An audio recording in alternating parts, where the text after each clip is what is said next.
The whole point of entering the void is that you have been operating one way, and then your higher self says, hey, actually, we have this whole other incredible, amazing plan for you, but we're going to have you get out of your head and actually allow us to be the one guiding.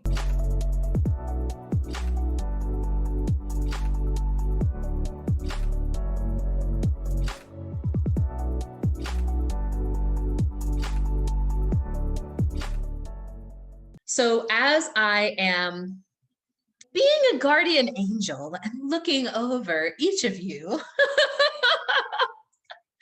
in a lot of different ways, one of the things that I really see is that each of you really could use some support with like a how-to guide for surviving this space that you're in and what it is that you really want to ensure that you have in place in your life that you're really focusing on, because this is a very different way of operating than you're probably used to. The whole point of entering the void is that you have been operating one way, and then your higher self says, hey, actually, we have this whole other incredible, amazing plan for you, but we're going to have you get out of your head and actually allow us to be the one guiding.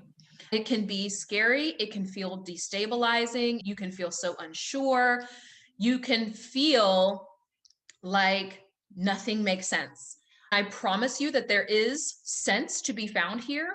I want to focus on where you can find that sense and how you can really develop that and have this be a really amazing, beautiful process and not so heavy and miserable and type of energy. So the title of our transmission today is surviving, not just surviving, but thriving through the void. I'm putting words to it, but there is much more that you are experiencing of it, even on subtle dimensions. There's no way that I can explain the void and ever really be done. And like, oh, I have it defined. The void by definition is undefinable, okay?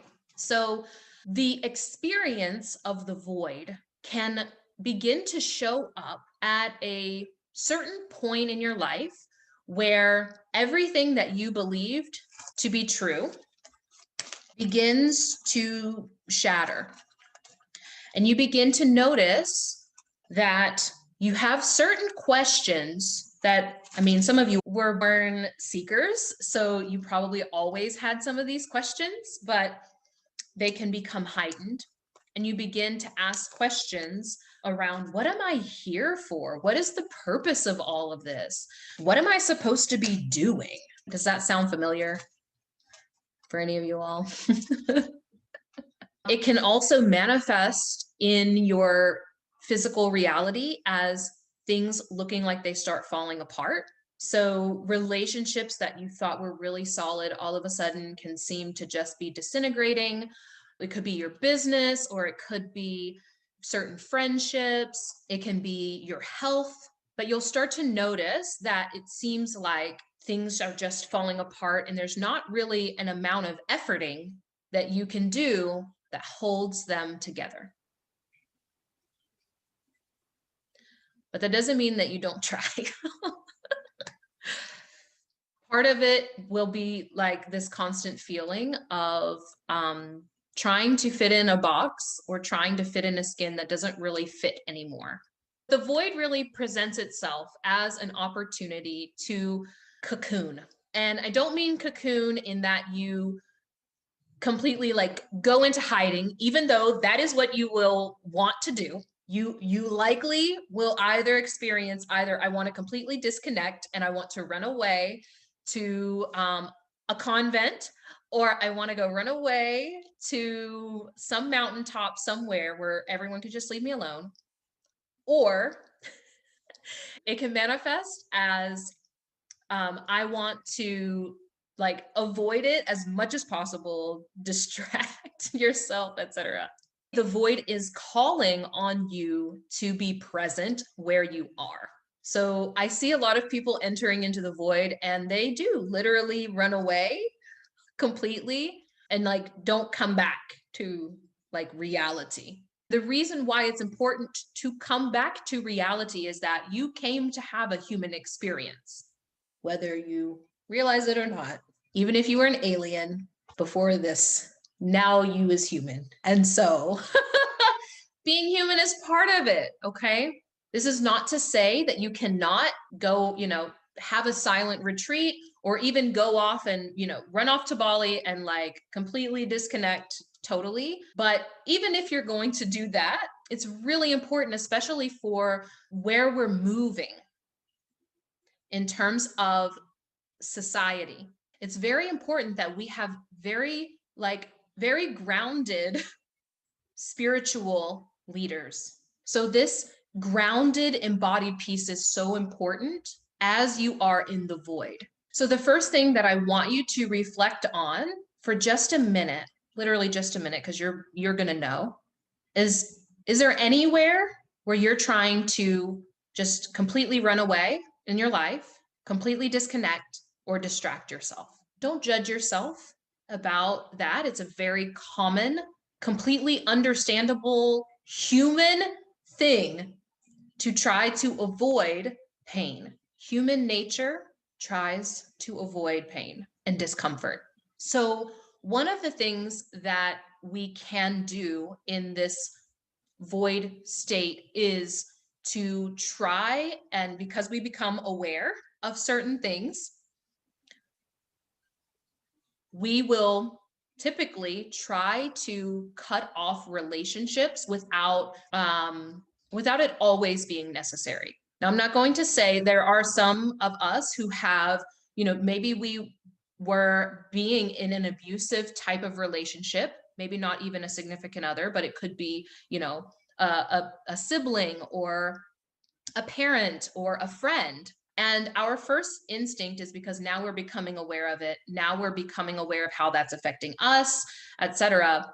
We want to just snip. And before we know it, everything is just like disintegrating and have like cut ourselves off from everyone. Again, this is not to judge yourself, but it also doesn't have to be that way. Here is why. There is a difference between boundaries and expectations. So very often where this energy of separation in relationships can come from is it can come from this place of almost trying to play God or be God in everyone's life. That's the harsh way of of saying it, but it's a very real thing. So oftentimes, whenever we become awake, we develop spiritual ego. That's a thing. Because now we're woke and they are not. And so in that, we always have to be on the lookout for, am I trying to make others fit into what I think they should be or how I think they should behave? Most of us have been in the spiritual space or in the personal development space. We talk about creating the life that we desire. And we think that that means we literally just like, oh, well, you're doing something I don't like. Snip.